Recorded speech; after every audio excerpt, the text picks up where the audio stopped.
इच्छा मृत्यु अर्थात मर्सी किलिंग क्या है?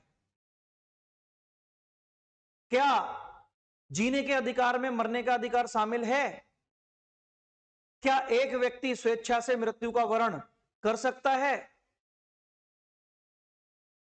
मैं JD Upadhyay, faculty, saint Peter's law academy से आप सभी का बहुत बहुत स्वागत करता हूं अपनी एक इस नई वीडियो में, जिसमें हम आज परिचर्चा करेंगे कि क्या इच्छा मृत्यु वैध है? क्या एक व्यक्ति अपनी इच्छा से मृत्यु का वर्ण कर सकता है? क्या एक व्यक्ति स्वेच्छा से मर सकता है? क्या मरने का अधिकार जीने के अधिकार में शामिल कर दिया गया है? तो इन्हीं प्रश्नों के साथ हम इस वीडियो में आपका पुनः स्वागत करते हैं। तो सर्वप्रथम मैं आपको यह बता दूं कि इच्छा मृत्यु एक ग्रीक शब्द है यूथेनेसिया, उसका हिंदी रूपांतर है जिसका हिंदी में तात्पर्य इच्छा मृत्यु या मर्सी किलिंग है। एक कहावत भी है कि जीवते सरदम शतम, अर्थात जीवन से पलायन वर्जित है। और ऐसा समाज मानता है कि यदि आप इस समाज में विपरीत परिस्थितियों में अपने जीवन को त्याग देते हो तो आपको कायर माना जाता है। क्या इस संदर्भ में विधिक उपबंध भी हैं? क्या इस संदर्भ में हमारे भारतीय संविधान में, हमारी भारतीय दंड संहिता में कुछ उपबंध प्रावधानित किए गए हैं? इन सभी विषयों पर हम आज इस वीडियो के माध्यम से परिचर्चा करेंगे। तो जैसा कि मैं आपको बताया कि इच्छा मृत्यु में क्या जीने के अधिकार में मरने का अधिकार शामिल है? तो एक शायर ने लिखा कि मरते हैं मरने की आरजू तक, पर कमबख्त मौत आती नहीं। जी हां, मरते हैं मरने की आरजू तक, पर कमबख्त मौत आती ही नहीं है। इस विषय पर यदि हम ऐतिहासिक दृष्टिकोण देखें, भारतीय ऐतिहासिक दृष्टिकोण देखें, तो हम सभी को यह पता है कि महाभारत में श्री भीष्म पितामह को यह वरदान प्राप्त था कि जब भी वो चाहें, जब भी उनकी इच्छा हो, वो अपनी इच्छा के अनुसार मृत्यु को प्राप्त हो सकते हैं, अर्थात उनको इच्छा मृत्यु का वरदान प्राप्त था। उसके बाद संत विनोबा भावे के बारे में भी एक कथन है कि जब वो अंतिम समय में मृत्युशैया पर थे तो उन्होंने पानी पीने से भी इनकार कर दिया था, और तत्कालीन प्रधानमंत्री श्रीमती इंदिरा गांधी जी भी उनको देखने वहां पहुंची थी। तो प्रश्न यह आता है कि इच्छा मृत्यु वास्तविक में है क्या? किसे कहते हैं हम इच्छा मृत्यु? तो देखो, इच्छा मृत्यु को समझने के लिए मैं आपको यह बताने जा रहा हूं कि आप पहले 4 तरीकों को समझो। तो इच्छा मृत्यु बेसिकली 4 तरीके से हो सकती है। प्रथम, स्वैच्छिक इच्छा मृत्यु। द्वितीय, अनैच्छिक इच्छा मृत्यु। और तृतीय, सक्रिय इच्छा मृत्यु। और चतुर्थ और अंतिम, निष्क्रिय इच्छा मृत्यु। अब प्रश्न आता है इनका अर्थ क्या है? तो स्वैच्छिक इच्छा मृत्यु का तात्पर्य यह है कि अगर कोई एक व्यक्ति ऐसा है जो मरना चाहता है और वो किसी अन्य व्यक्ति को अपनी सहमति दे दे कि मैं तो मरना चाहता हूं, और आप उसकी सहमति के आधार पर उसे मार डालते हैं, तो यह स्वैच्छिक इच्छा मृत्यु होगी जो सामान्यतः दंडनीय है। अनैच्छिक इच्छा मृत्यु में क्या होता है कि एक ऐसा व्यक्ति जो सहमति देने में असमर्थ है, तो उसकी सहमति के बिना अनैच्छिक रूप से उसको मार देना अनैच्छिक इच्छा मृत्यु के अंतर्गत आता है, जो भी दंडनीय है। सक्रिय इच्छा मृत्यु क्या है? तो सक्रिय इच्छा मृत्यु एक ऐसी इच्छा मृत्यु है कि जिसमें एक व्यक्ति असाध्य रोग से पीड़ित है और उसकी मृत्यु के लिए आपको कुछ करना पड़े। जैसे एक व्यक्ति वेंटिलेटर पर है, असाध्य रोग से पीड़ित है, और आप उसको इंजेक्शन दे रहे हैं ओवरडोज का, जिससे कि उसके बॉडी के अंदर ओवरडोज जाए और वो मर जाए, तो ये सक्रिय इच्छा मृत्यु है। ये भी बहुत से देशों में प्रतिबंधित है, भारत में भी प्रतिबंधित है। निष्क्रिय इच्छा मृत्यु क्या है? तो निष्क्रिय इच्छा मृत्यु का तात्पर्य है कि जहां किसी व्यक्ति के जीवन बचाने के लिए कुछ ना किया जाए। अर्थात एक व्यक्ति अगर कहीं असाध्य रोग से पीड़ित है, वेंटिलेटर पर है, जीवन रक्षा प्रणाली पर है और उसके बचने के कोई चांसेस नहीं है, तो ऐसी स्थिति में उसका वेंटिलेटर हटाया जा सकता है, उसको दवाएं नहीं दी जा सकती हैं, तो इसे कहेंगे हम निष्क्रिय इच्छा मृत्यु। प्रश्न आता है वैश्विक स्तर पर इच्छा मृत्यु के संदर्भ में क्या प्रावधान है। तो मैं आप सभी को बता देना चाहता हूं कि वैश्विक स्तर पर नीदरलैंड ऐसा प्रथम देश है जिसने अपने यहां इच्छा मृत्यु को मान्यता प्रदान कर दी और कानून बनाकर यह निश्चित कर दिया कि अब उसके यहां एक व्यक्ति गरिमा के साथ मर सकता है। स्विट्जरलैंड, बेल्जियम ने भी कुछ प्रतिबंधों के साथ इच्छा मृत्यु को अपने यहां मान्यता दे दी। अमेरिका का एक वाक्य मैं आपके साथ शेयर करूंगा। अमेरिका में क्या था कि एक महिला थी टेरी शियाबो। क्या हुआ कि उनको एक दिन दिल का दौरा पड़ गया और दिल का दौरा पड़ने के बाद वो कोमा में चली गई और कई साल तक कोमा में रही। टेरी शियाबो के पति ये चाहते थे कि मेरी पत्नी को मैं इच्छा मृत्यु दिलवा दूं, लेकिन उस पत्नी के माता पिता और जो संरक्षक थे वो नहीं चाहते थे कि उसको इच्छा मृत्यु मिले। अंततः क्या हुआ कि टेरी शियाबो के पति ने अमेरिका के सुप्रीम कोर्ट के अंदर इच्छा मृत्यु से संबंधित एक याचिका पेश की और न्यायालय से निवेदन किया कि मेरी पत्नी ऐसी अवस्था में है कि ना जी सकती है ना मर सकती है। तो माननीय उच्चतम न्यायालय ने आदेशित कर दिया और इच्छा मृत्यु को मान्यता प्रदान कर दी। तो वैश्विक स्तर पर बेल्जियम, स्विट्जरलैंड, आपका नीदरलैंड, बहुत सारे ऐसे कंट्री हैं जिन्होंने इच्छा मृत्यु को मान्यता प्रदान कर दी है। अब वहां गरिमा के साथ आप मर भी सकते। प्रश्न सबसे बड़ा यह है, क्या भारत में इच्छा मृत्यु को मान्यता प्रदान की गई है? क्या यहां पर भी इच्छा मृत्यु वैध है, मान्यता प्राप्त है, संरक्षित है? यदि है तो किन प्रतिबंधों के साथ, और यदि नहीं है तो उसके क्या प्रावधान है?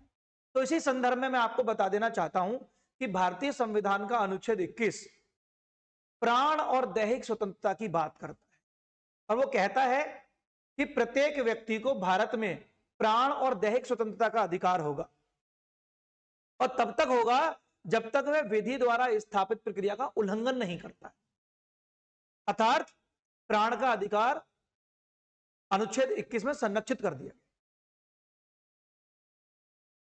दूसरी तरफ अगर हम भारत में एक प्रचलित कानून देखें जो कि भारत की सामान्य दंड संहिता है जिसका नाम है भारतीय दंड संहिता 1860, तो उसके अंदर भी हमने बहुत सारे प्रावधान किए हैं। जैसे आपराधिक मानव वध करना धारा 304 के अंतर्गत दंडनीय बनाया गया है।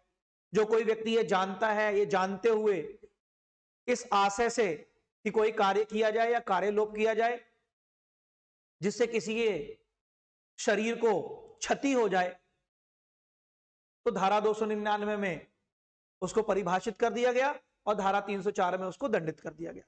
तो यदि आप आपराधिक मानव वध करते हो तो धारा 304 में पनिशेबल हो, और यदि आप उसका प्रयास करते हो तो धारा 308 के अंतर्गत आपको दंडित किया जाएगा। इसके विपरीत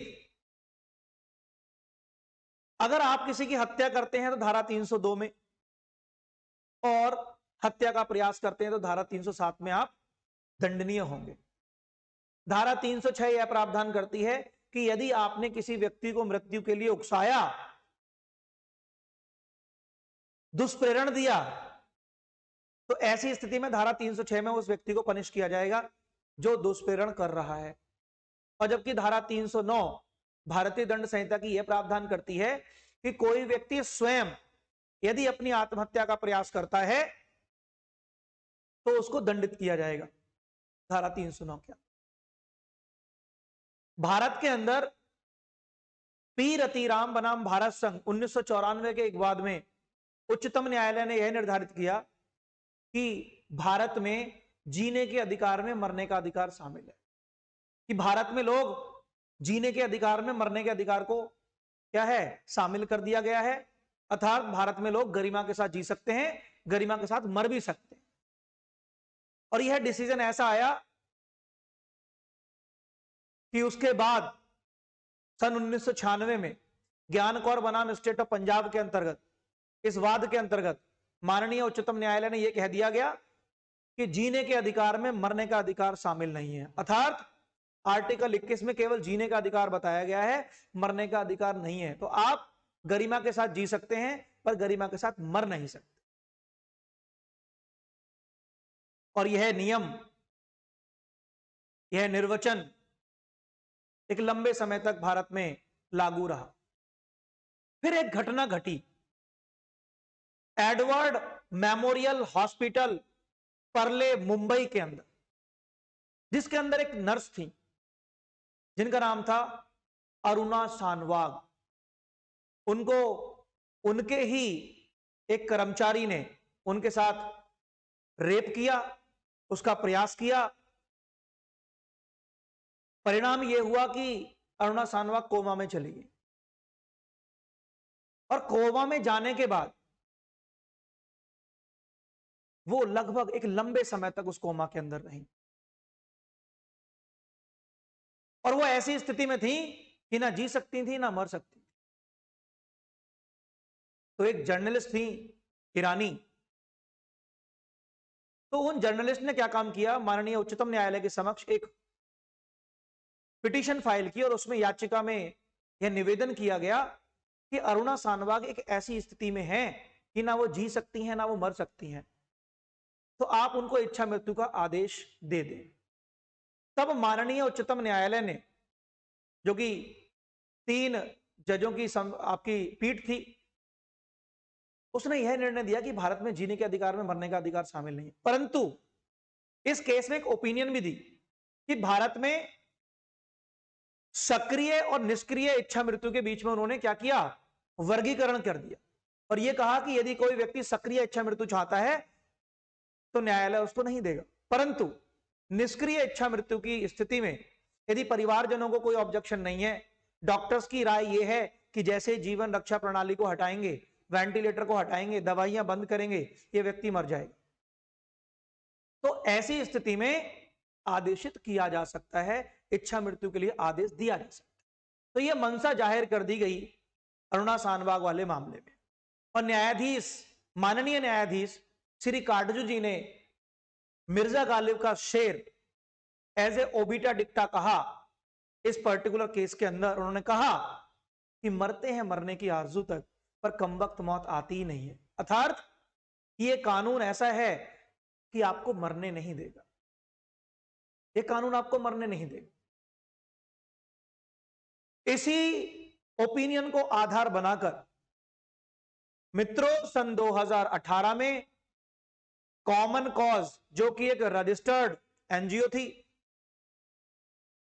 उसने एक वाद दायर किया, कॉमन कॉज बनाम भारत सन 2018, और उसमें न्यायालय से मांग की कि भारत में निष्क्रिय इच्छा मृत्यु को मान्यता प्रदान कर दी जाए।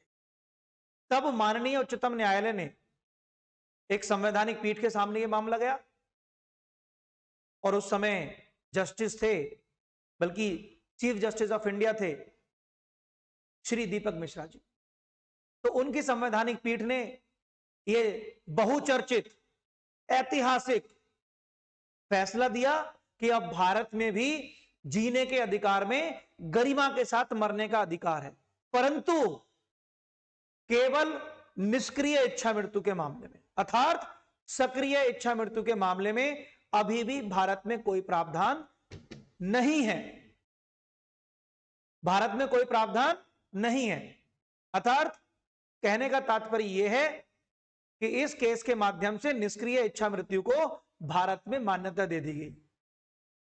अर्थात आप भारत में गरिमा के साथ मरने का अधिकार भी शामिल हो गया, परंतु कुछ निश्चित शर्तों के साथ।